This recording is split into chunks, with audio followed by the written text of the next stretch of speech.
Hi there and welcome to Films According to Chris Wyatt. Today, I'm trying something a little bit different. Instead of a movie review like usual, I'm going to be sharing 50 completely random but movie-related pieces of trivia and facts in a segment I like to call 50 Film Factoids.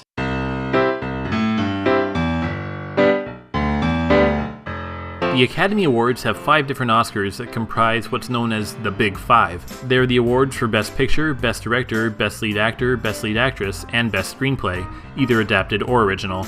To date, only 3 films have taken home the Big Five. It Happened One Night, One Flew Over the Cuckoo's Nest, and The Silence of the Lambs. In 1998, the American Film Institute revealed their choices for the 100 greatest American movies of all time. Citizen Kane took the #1 spot. In 2007, the AFI revised their list, but Citizen Kane once again took top honors. Before going to Johnny Depp, the role of Captain Jack Sparrow in Disney's Pirates of the Caribbean series was originally offered to Robert De Niro. He turned down the role, concerned that the film would bomb at the box office like many recent pirate movie flops at the time. When Robert Zemeckis and Bob Gale wrote the script for Back to the Future, they struggled to find a studio willing to produce the movie. Most deemed the film too family-friendly and not raunchy enough like other teen movies at the time. However, when the duo pitched their concept to Disney, they turned down the film for completely opposite reasons, stating that a movie where a mother starts falling for her son, even via means of time travel, was too risque for Disney's family-friendly image. Former Marine turned character actor R. Lee Ermey was originally hired as a technical advisor for Stanley Kubrick's classic Vietnam movie Full Metal Jacket. However, Ermey convinced Kubrick to give him the role of Gunnery Sergeant Hartman after he went on an improvised tirade against a group of extras. Bullshit, it looks to me like the best part of you ran down the crack of your mama's ass and ended up as a brown stain on the mattress! Disney's Aladdin was disqualified from being nominated for a Best Screenplay Oscar because Robin Williams improvised a majority of his dialogue as the genie. While filming the sci-fi horror classic Alien, director Ridley Scott never told his cast what was going to happen while they were shooting the iconic chestburster scene. The actors' reactions were of genuine shock.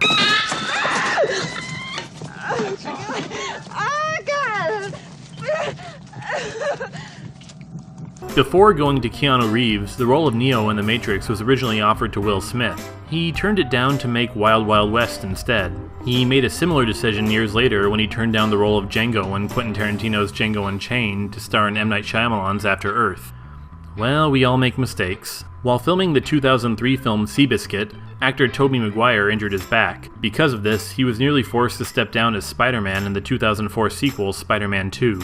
Jake Gyllenhaal was standing by ready to take the part, but Maguire managed to recover in time and step back into the role as originally planned. My back!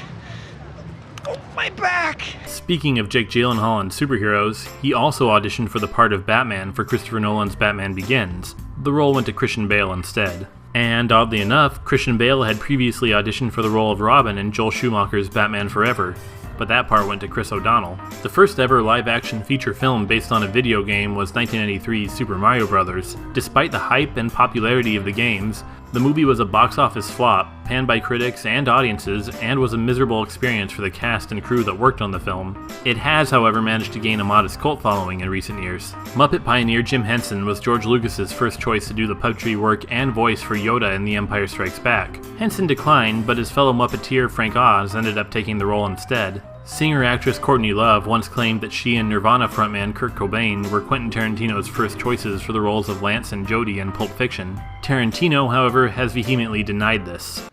That was fucking trippy. James Cameron's first feature directorial gig was for the low-budget 1981 film Piranha 2: The Spawning, though he does not consider it as such as he was unceremoniously fired from the movie during post-production.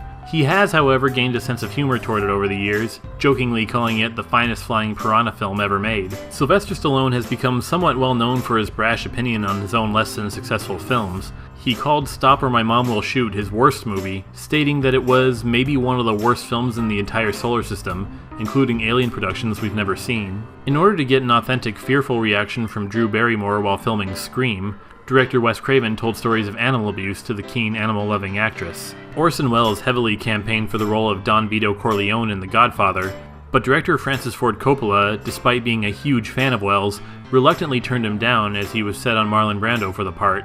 The famous scene in Raiders of the Lost Ark where Dr. Indiana Jones casually shoots the swordsman was a last-minute addition to the film. The script originally called for the two characters to engage in an elaborate sword fight, but Harrison Ford had come down with dysentery and didn't have the strength to film a fight scene.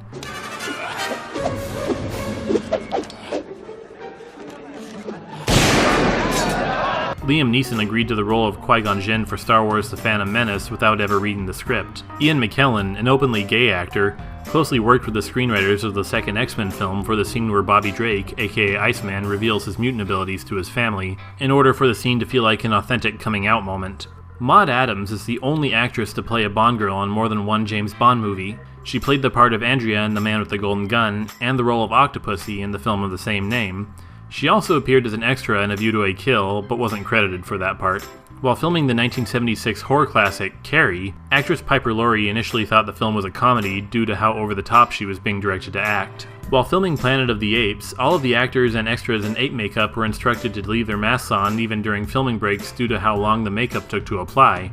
Because of this, all of their meals were liquefied and drunk through straws. Katharine Hepburn's tearful reaction to Spencer Tracy's speech about love and Guess Who's Coming to Dinner was genuine. Tracy's health was failing at the time, and Hepburn was moved by the words of her real-life lover who died less than a month later. Silent film star Lon Chaney, best known for his work in the horror genre, often did his own makeup. Sandra Bullock is the only person to win an Oscar and a Razzie in the same year. She claimed both awards in person for her Best Actress winning Oscar in The Blind Side and Worst Actress winning Razzie performance in All About Steve. The 1986 musical Little Shop of Horrors originally featured an ending closer to the stage musical, with giant killer plants taking over the world and humanity struggling to fight them off. However, test audiences reacted negatively to the ending, and a happier finale was used instead. The producers of E.T. the Extraterrestrial initially wanted M&M candies to be used in the scenes where Elliot lures E.T. to his home, but the Mars Corporation denied this request, fearing that E.T. was too scary looking and would hurt sales. Reese's Pieces were used instead, and as a result, sales of the candy skyrocketed. Gene Kelly performed the title song number for Singin' in the Rain while sick with a fever of 101. Kevin Smith's breakout indie comedy Clerks originally ended with the main character Dante, played by Brian O'Halloran, being shot and killed, and he wasn't even supposed to be there that day. Future Beverly Hillbillies star Buddy Ebsen was originally cast as the Tin Man in The Wizard of Oz. He even began filming a few scenes, though he had to be recast after having a near-fatal allergic reaction to the aluminum powder in his makeup. His replacement actor, Jack Haley, was given a safer makeup made with aluminum paste, but wasn't told the reason why Buddy Ebsen was forced to exit the film. Upon its initial release, the film Some Like It Hot was banned in the state of Kansas because it featured men who cross-dressed. In the 1979 cult classic film The Warriors, actor David Patrick Kelly's famous taunting chant, "Warriors come out to play," was completely improvised. Warriors come out to play. Speaking of improvised scenes, Dustin Hoffman's angry reaction to nearly being hit by a cab in 1969's Midnight Cowboy was allegedly completely unscripted. The cab driver, unaware of the movie being filmed, drove into the scene, and method actor Dustin Hoffman stayed in character to tell off the cab driver. Hey, I'm walking here! I'm walking here! Screen legend Vincent Price, in addition to being one of Hollywood's most accomplished actors, was also a successful gourmet chef who wrote a number of cookbooks. While playing Jesus in The Passion of the Christ, actor Jim Caviezel was struck by lightning while hanging from the cross. When Frankie Lane sang the theme song for Blazing Saddles, he wasn't aware that the film was a parody. Director Mel Brooks kept this information from him, worried that he wouldn't sing with conviction had he known of the film's comedic nature. In director Alfred Hitchcock's classic horror thriller Psycho, Bosco brand chocolate syrup was used for the blood in the iconic shower scene. The actress who said the now iconic line, "I'll have what she's having," during the orgasm scene in When Harry Met Sally, was director Rob Reiner's mother, Estelle Reiner.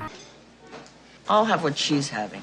Before Christopher Lloyd was cast as Judge Doom in 1989's Who Framed Roger Rabbit, actors John Cleese and Tim Curry were considered for the part. However, John Cleese was turned away for not being scary enough, while Tim Curry was deemed too frightening. Ralph Bakshi's Fritz the Cat was the first animated feature to receive an X rating by the MPAA. Disney Pixar's Toy Story 2 was initially conceived as a straight-to-video sequel, but upon viewing the film, Disney and Pixar executives deemed the film good enough for a theatrical release. Al Pacino badly burned his hand on his prop shotgun while filming the final shootout scene for 1983's Scarface. Oddly enough, it happened immediately after delivering the film's most famous line. Say hello to my little friend! Writer Joe Esterhazy's screenplay for 1995's Showgirls sold for $2 million, and while the movie did end up becoming a critical and commercial bomb, it eventually gained a cult following and has become something of an ironic classic over the years. Director Henri-Georges Clouzot forced his wife, actress Vera Clouzot, to eat real rotten fish in order to obtain a genuine reaction in a scene for the 1955 horror thriller Les Diaboliques. The part of Charlie Bucket in Willy Wonka and the Chocolate Factory was actor Peter Ostrom's only film role. He later became a veterinarian. Actor John Cazale only acted in 5 feature films before dying at age 42 in 1978. His filmography consisted of The Godfather Part 2, The Conversation, Dog Day Afternoon, and The Deer Hunter. All 5 films either won or were nominated for Best Picture. He also appeared in archive footage for The Godfather Part 3, which was also nominated for Best Picture. Charlie Sheen stayed awake for 48 hours before filming his cameo as a drugged-up felon in Ferris Bueller's Day Off to ensure a suitably disheveled look. Alright, thank you for watching. Let me know what you thought of this video and if you'd like to see more like it, and also stay tuned for more reviews coming soon. See you next time.